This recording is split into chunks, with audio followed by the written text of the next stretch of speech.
Deep in the heart of a bustling city, a family's life is about to change. An unassuming antique shop filled with forgotten treasures and whispered secrets. Among the dusty relics, a gift awaits. This is the story of the Harrison family. A simple gesture, an antique clock given with love. But this is no ordinary timepiece. The family, unaware of the lurking darkness, welcomes the clock into their home. They place the clock in their living room, its silence a stark contrast to their lively home. Little do they know this silence is a harbinger of something sinister.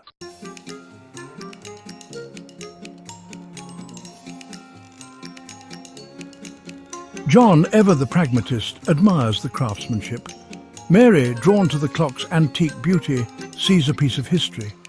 Emily, however, feels a chill. Days turn into nights, the clock stands silent, an ominous monolith in the heart of their home. But something is about to change.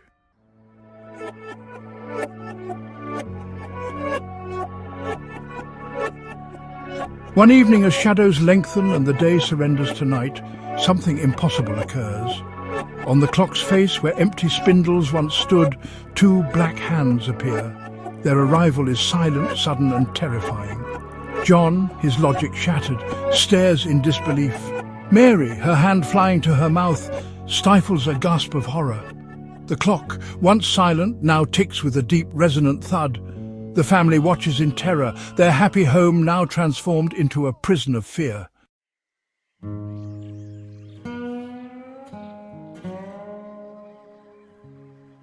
Days pass, each one tainted by the chilling presence of the clock. The family tries to maintain a semblance of normalcy. Emily, her childhood innocence shattered, is most affected. John, a man of science and reason, tries to find a rational explanation, but his efforts are in vain. Mary, torn between her husband's logic and her own growing unease, seeks solace in prayer.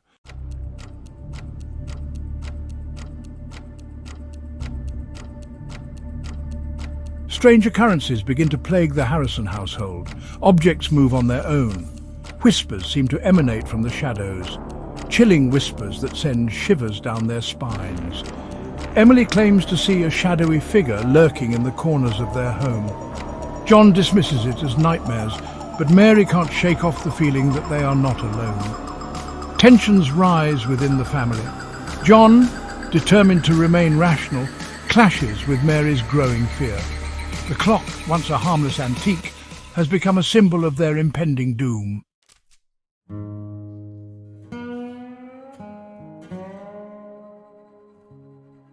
Desperate for answers, John delves into the history of the clock. He uncovers nothing but dead ends and more questions. Mary, her faith shaken but not broken, turns to her priest for guidance. Emily, once a carefree child, is now a prisoner in her own home. The clock's countdown has become a countdown to an unknown terror that threatens to consume them all.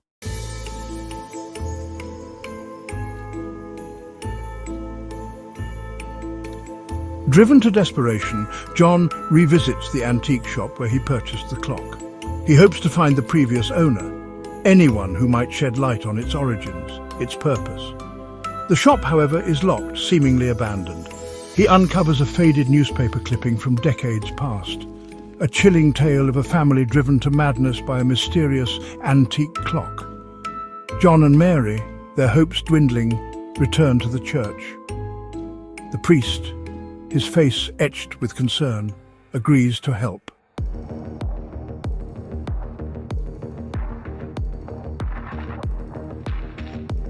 The insidious influence of the clock seeps into every facet of the Harrison family's existence. John, his rational mind crumbling under the weight of the unexplainable, tries to silence the clock's oppressive tick. Mary, her faith tested like never before, finds no solace in prayer. Emily, once a vibrant child full of life, retreats further into herself. Her once infectious laughter is replaced by a heart-wrenching silence. She communicates through frightened whispers, her tiny body trembling with a fear no child should ever know.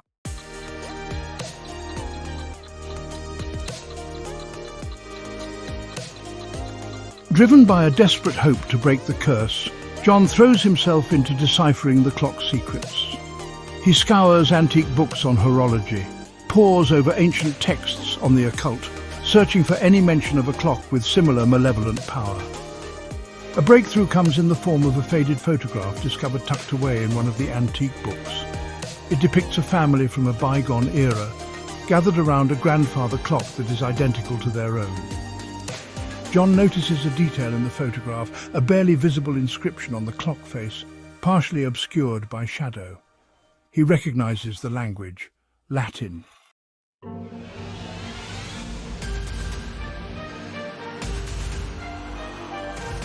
As the clock's countdown continues, a palpable sense of dread descends upon the Harrison household. The atmosphere grows heavy, each tick of the clock a hammer blow to their frazzled nerves. John, working feverishly, manages to translate the inscription from the photograph. It reads, "Tempus fugit, mors venit. Time flies, death approaches." The clock isn't counting down to an unknown event, but to their demise. Their home, once a safe haven, is now a prison where time itself has become their enemy.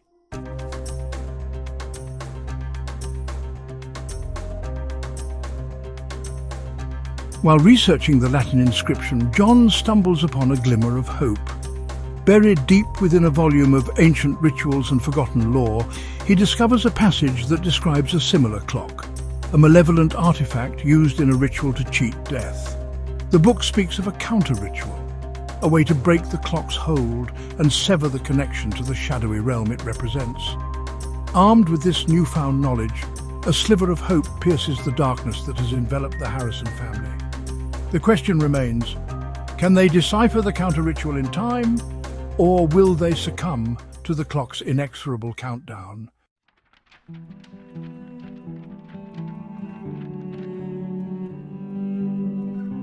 Driven by newfound determination, John delves deeper into the history of the clock and its previous owners.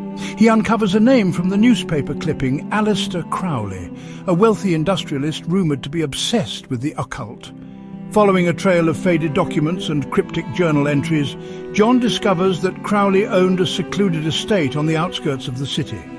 The Crowley estate stands in ruins, reclaimed by nature, a testament to the destructive power of time and the hubris of men who believe they can control it. Inside the mansion they discover a hidden chamber, its walls adorned with arcane symbols and diagrams that mirror those found in the Book of Ancient Rituals. The clock, their constant adversary, seems to tick louder here, its presence amplified by the oppressive atmosphere.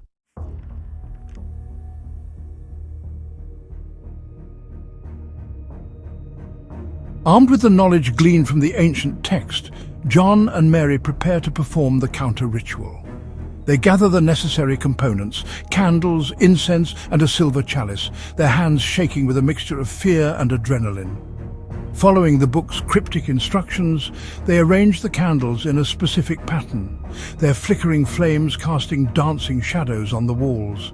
They chant the incantations, their voices echoing in the silent chamber, each syllable heavy with the weight of their desperate hope.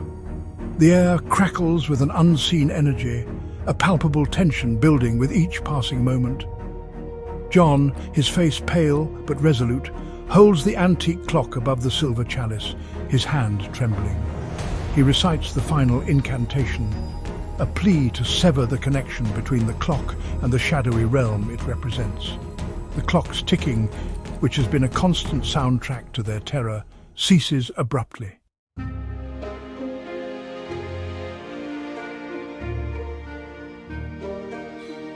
As the light fades, John and Mary slowly sit up, disoriented and bruised.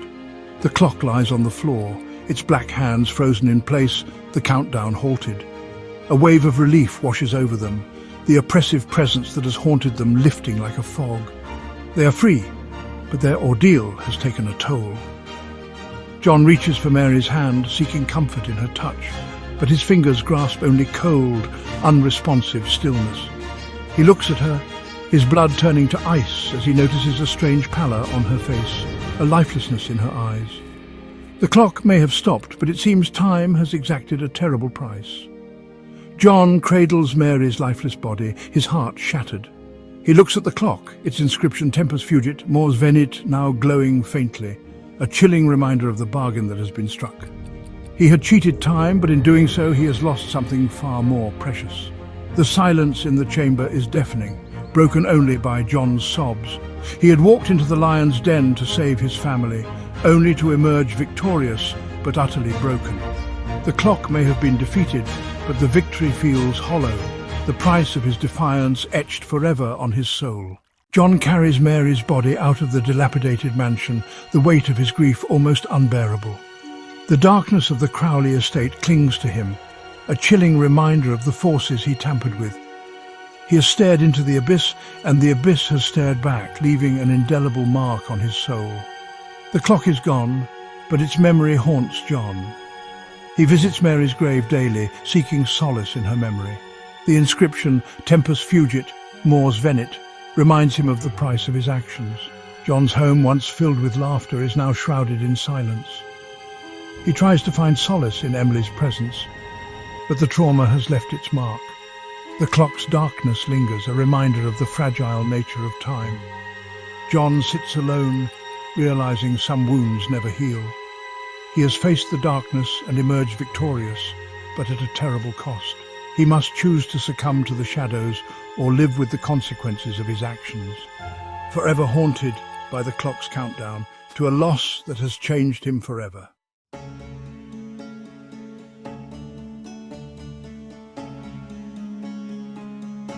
The silence in the house was deafening.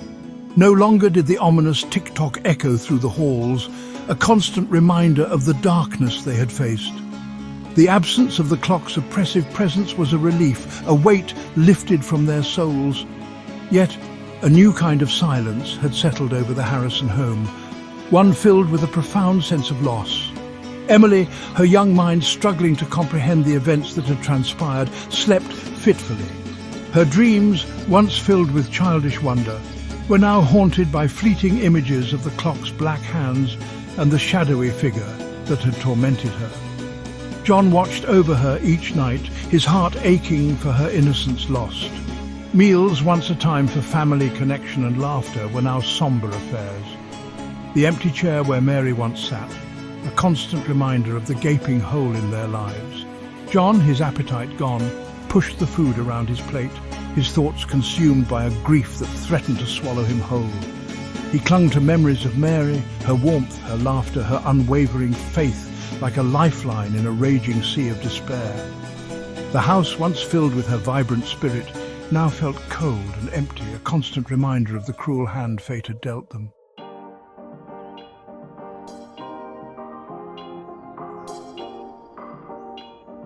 Days turned into weeks, the silence in the house growing heavier with each passing moment. The absence of Mary's voice, her gentle touch, her unwavering love was a constant ache in John's heart. He moved through the motions of life, caring for Emily, tending to the neglected garden, but his spirit felt broken, his soul weary. Emily, her youthful resilience tested by the trauma she had endured, retreated further into herself. The vibrant, playful child had vanished, replaced by a quiet, withdrawn girl who seemed to carry the weight of the world on her small shoulders. John tried to reach her, to break through the wall of silence she had built around herself, but his words felt hollow, his attempts clumsy and inadequate. He found himself drawn to Mary's belongings, seeking solace in the remnants of her presence. He would sit at her desk, surrounded by her favourite books, a half-finished knitting project, a handwritten note filled with her elegant script, and allow himself to be consumed by memories both joyful and heart-wrenching. The world outside continued to spin, oblivious to his pain, to the gaping hole ripped through his life. He watched from his window as people went about their daily routines, their laughter and conversations a stark contrast to the oppressive silence that had become his constant companion.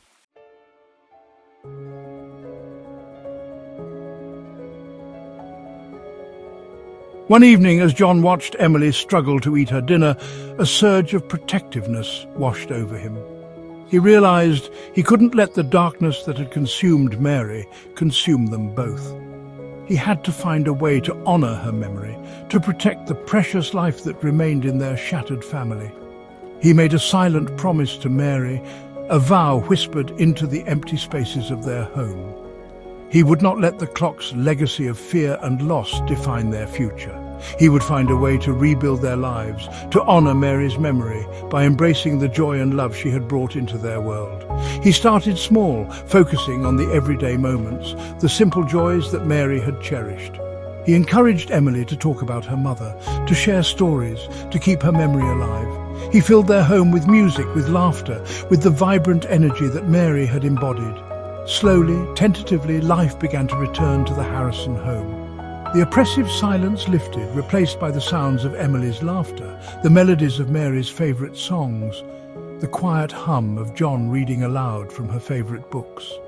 The pain of their loss remained, a constant companion, but it no longer held them captive.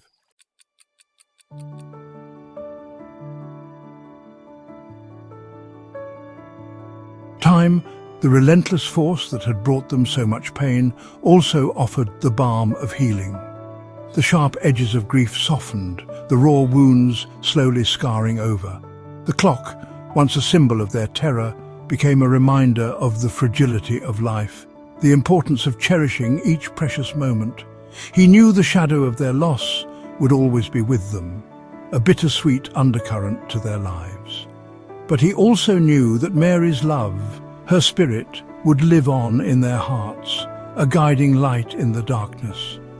The clock that counts down had taught them a brutal lesson about the ephemeral nature of time, the preciousness of life. They had faced their fears, endured unimaginable loss, and emerged from the darkness forever changed. The clock may have stopped, its countdown silenced, but life, with its own rhythm and flow, continued. And in the quiet moments when the world stood still, John could almost hear Mary's voice, whispering on the wind, reminding him that even in the darkest of nights, hope, like time itself, marches on.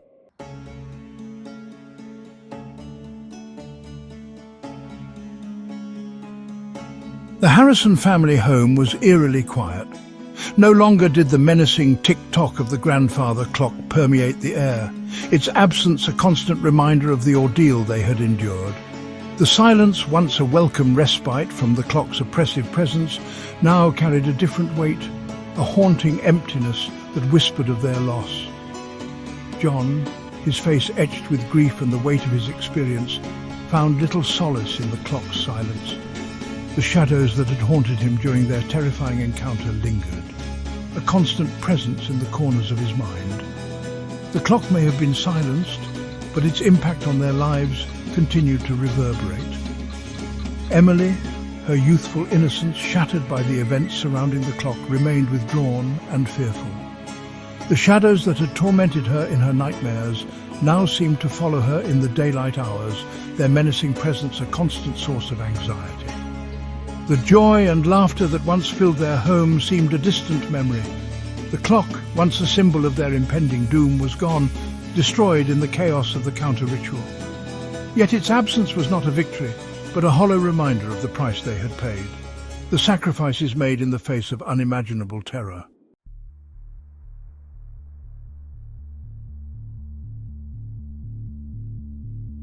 Life continued, but the Harrison family was forever marked by the clock's sinister influence. John, haunted by Mary's loss, struggled to find his footing in a world that moved on without them. The echoes of the countdown served as a constant reminder of his failure to protect the woman he loved. Emily, once carefree, now navigated the world with a cautiousness that belied her tender years.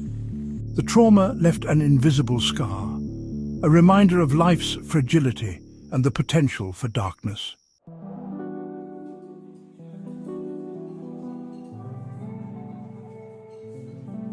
Time, the great healer, offered little comfort to the Harrison family. The pain of their loss remained a constant ache, a dull throb that intensified with each passing anniversary. The clock's countdown might have ceased, but their grief continued, each tick a reminder of stolen moments. John found moments of respite in the simple joys of life, the laughter of children, the warmth of the sun on his face, the beauty of the natural world.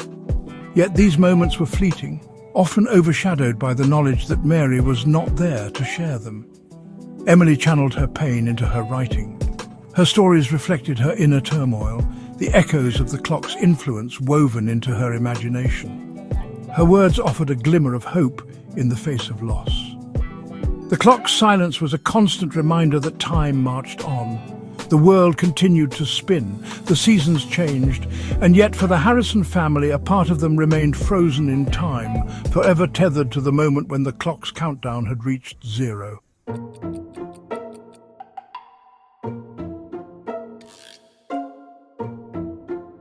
The antique clock, with its sinister secret, might have been destroyed, but it left an indelible mark on the Harrison family. A chilling reminder of forces beyond our comprehension, shattering their illusions of safety. John struggled to reconcile his rational mind with the inexplicable events.